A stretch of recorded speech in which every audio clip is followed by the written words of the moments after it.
योगेंद्र भाऊ खंडेलवाल सहपरिवार वर येतील. निळकंठरावजी आंडे सहपरिवार वर येतील. संजयजी खासबागे सहपरिवार वर येतील. बंडूभाऊ आंडे सहपरिवार वर येतील मंचावर.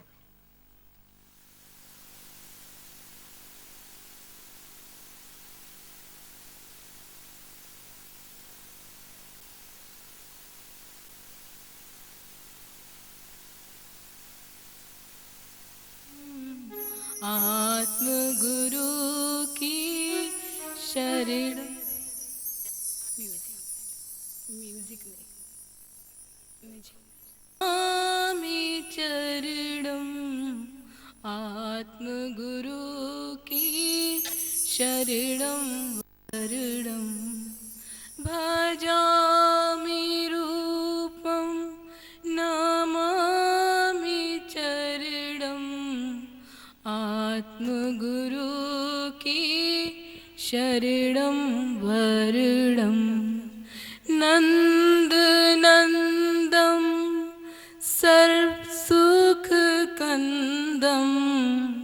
रोम रोम में आत्मस्पन्दं नित्य परिक्रमा पावन चरणम आत्मगुरु की शरणं वरणं भजामि रूपं नमामि चरणं आत्मगुरु की शरणं वरणं ध्यान समाधि पावन स्पर्शम प्रज्वलित ज्योति आत्म आलिंगम मोक्ष कारणम भव भय हरणम आत्मगुरु की शरणं वरणं भजामि रूपं नमामि चरणं आत्मगुरु की शरणं वरणं वेद श्रुति कर पावन सत्संगम मुक्त अनंत नाकाल भुजंगम उद्गम अंत अनंतम करणम आत्मगुरु की शरणं वरणं भजामि रूपं नमामि चरणं आत्मगुरु की शरणं वरणं भजामि रूपं नमामि चरणं आत्मगुरु की शरणं वरणं।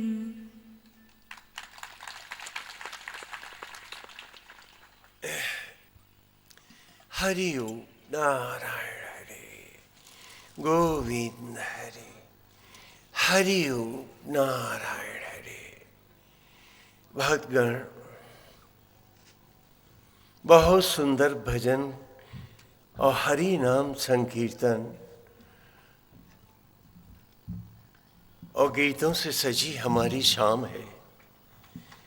इतने सुंदर भजन जो मन को बांधकर ईश्वर की ऊंचाइयों तक ले जाते हैं।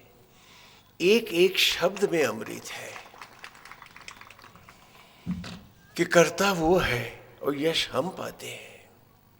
कितना सुंदर भजन है और कितना यथार्थ है ये।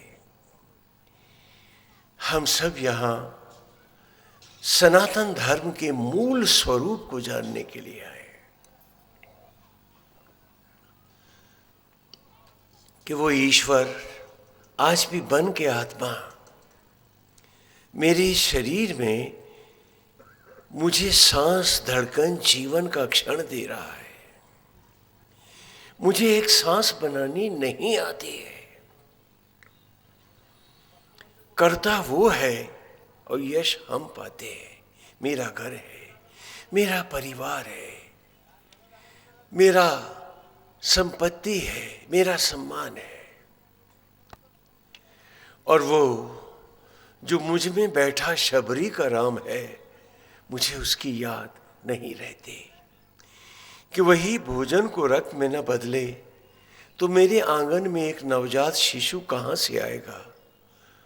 100 थाली खाना भी लूं तो मुझे शरीर का एक कोश बनाना नहीं आता, बॉडी का एक सेल बनाना नहीं आता। अद्भुत गीत था, वंदनीय है, स्तुत्य है।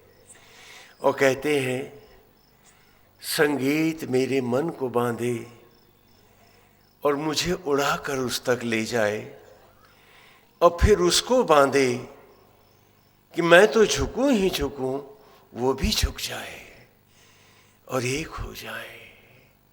यही तो संगीत का अमृत है जो हमने अभी पाया है। बहुत सुंदर है। हम प्रवचन का आरंभ करते हैं। हमारे प्रवचन के सारे पात्र आप में हैं। यही धर्म की मर्यादा है। सनातन धर्म व्यक्ति पूजा में विश्वास नहीं करता, आत्म पूजा की बात करता है।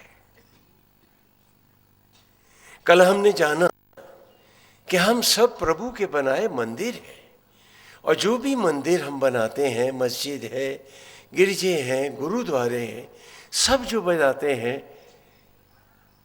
वो पाठशाला के पाठ्यक्रम है। हमें अक्षर ज्ञान जीवन का करना है तो अपने जैसे बैठते हैं, पलथी के जैसा चबूतरा, धड़ के जैसा गोल कमरा, सर के जैसा गुंबद, देखो बन रहा मंदिर, जूड़े सा कलश, आत्मा जैसी मूरत, और जीव रूप हम खाली पुजारी हैं, निमित्त हैं। शरीर का प्रयोग तो कर पा रहे हैं, बनाना तो नहीं जानते।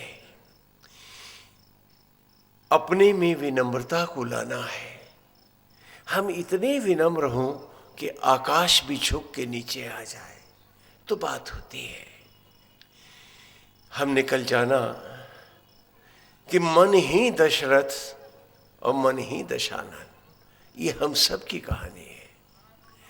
जब जब 10 इंद्रियां 10 मुंह बन जाती हैं, हम दशानन रावण होते हैं और हमारे घर लंका बन जाते हैं।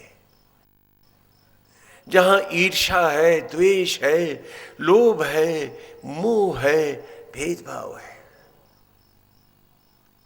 भक्ति का, सुख का कहीं पता नहीं। संसार के सुख एक फोड़े की खुजलाहट भर है। फोड़े हो जाते हैं तो खुजली करो तो अच्छा लगता है। बस यही तो सारे विषयों के आनंद है। कुत्ता, उसे हड्डी मिल जाती है और वो उस हड्डी को, महीनों की सूखी हड्डी है वो, उसमें कुछ नहीं है, वो उसको लेके चबाने लगता है। और जब वो उसको तोड़ता है तो उसके जबड़े फट जाते हैं, उनमें रक्त प्रवाहित होने लगता है, वो ब्लीड करने लगता है। तो उसको चूस चूस के कुत्ता समझता है हड्डी में से रस आ रहा है। क्या बातें हैं हम। और एक दुर्लभ जन यूं खो जाता है। भगवान ने अपनी लीला में हमको दिखाया है कि इन 10 इंद्रियों को बांधो, नियंत्रित करो, अपने अंतरात्मा श्री राम को दो। मन दशरथ हो, तन अवध हो जाए। अवध शब्द का अर्थ है जिसका कोई वध ना कर सके। आज हम आपको सनातन धर्म के आराध्य महाविष्णु के अगले अवतार, जो पूर्ण अवतार श्री कृष्ण रूप में है, उनका भी थोड़ा रहस्य बताएंगे और फिर बीच बीच में विस्तार करते रहेंगे। मृग तृष्णाएं ही मारीच है राम की कथा में। अब कृष्ण की कथा में आते हैं। आप लोग जन्माष्टमी तो मनाते हैं ना, तो थोड़ी देर के लिए वो परिदृश्य उभारे। कंस ने वसुदेव और देवकी को अपने कारागार में बंद कर रखा है। मेरी कथा में आप सबको साथ साथ चलना है और मेरे हर प्रश्न का उत्तर आपको स्वयं को देना है। सत्संग बड़ा दुर्लभ होता है और उसे एकाग्र होकर सुनते हैं, बात नहीं करते बीच में। नारायण हरे। एक दृश्य उभारो। कंस की जेल है। वसुदेव और देवकी जेल में बंदी हैं। पापी कंस ने उनको जेल में बंद कर रखा है। मैं जानना चाहता हूं कि कंस ने वसुदेव और देवकी को क्यों बंद कर रखा है। इसलिए कि उनका जो पुत्र होगा वो कंस का वध करेगा। देखिए, कहीं आपने भी तो ऐसा नहीं कर रखा।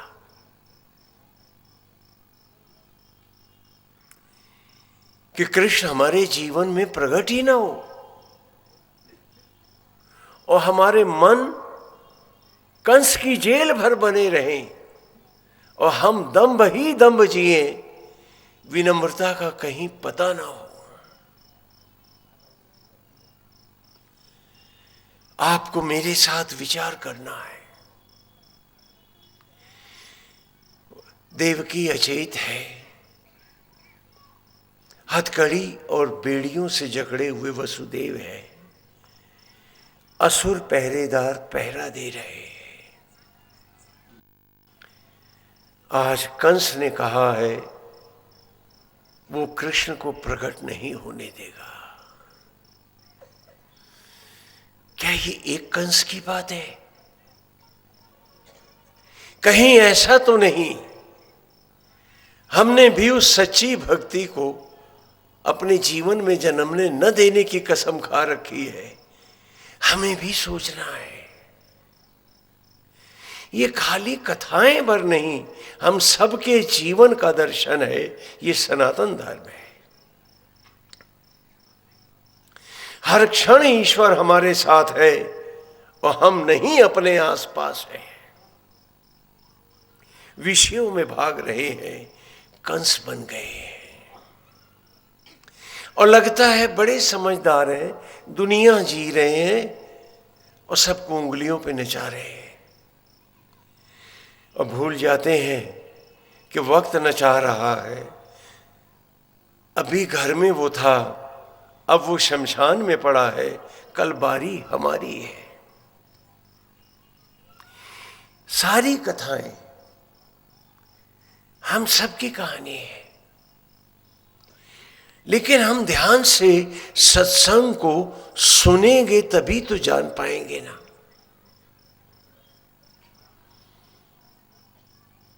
वसुदेव बहुत दुखी है।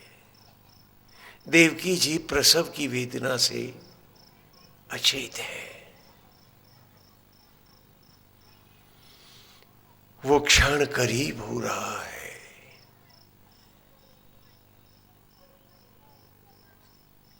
क्या प्रकट होने देगा कंस? हथकड़ियों और बेड़ियों से जकड़ा वसुदेव, ये सब आपके जीवन में है, सारे पात्र, और आपने खाली भजन गाया और भाग गए। न झूठ छोड़ा, न लोभ छोड़ा, न कपट छोड़ा, न निंदा छोड़ी। ये सारे असुर हैं। जिसने जीवन में इनको नहीं मारा, उनकी भक्ति प्रभु तक कभी नहीं जाती है। और हमने अभी तक शुरू नहीं किया है और उम्र आधी पाधी से ऊपर चली गई है, तो हम क्या पाएंगे? वसुदेव दुखी है, थके हुए हैं, हताश है, हथकड़ी और बेड़ी से जकड़े हैं, वो हिल भी नहीं पाते हैं।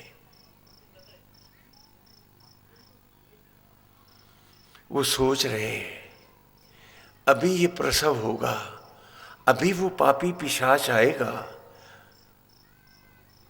और इसके पुत्र की हत्या करेगा। फिर एक चीख के साथ मूर्छित होगी देवकी और हथकड़ियों और बेड़ियों से जकड़ा वसुदेव बस तू अपने बाल नोच कर रह जाएगा।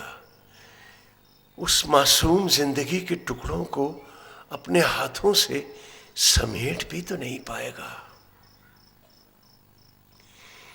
ये चित्र उभारो, ये तुम्हारी कहानी है, ये तुम्हारे जीवन का दर्शन है। जिस ईश्वर को तुम बुला रहे हो उसने तुम्हारे